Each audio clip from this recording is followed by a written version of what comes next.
അപ്പൊ മൃഗങ്ങളൊക്കെ ആമേനെ കോഴിക്കോയിന്ന് കളിയാക്കി. അപ്പൊ ആമ കരഞ്ഞു. 3 സ്റ്റേജില് സ്ഥലമുണ്ട്. ചുമിച്ചോ? എങ്ങനെ ചുമിച്ചു? ഇതാണോ?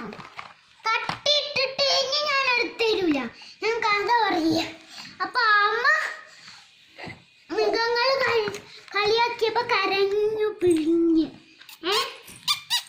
അപ്പോൾ ഒരു ചവിട്ടുകൊടുത്തു. അല്ല, ചവിട്ടുകൊടുത്തില്ല, ഞാൻ കഥ മാറ്റി വെച്ചതാ. ചവിട്ടുകൊടുത്തില്ല. അപ്പൊ ആമ എല്ലാരും കളിയാക്കിയപ്പോ കരഞ്ഞു പിഴിഞ്ഞു.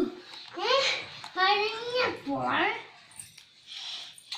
ആമ പറഞ്ഞു കരച്ചില് നിർത്തിയിട്ട്.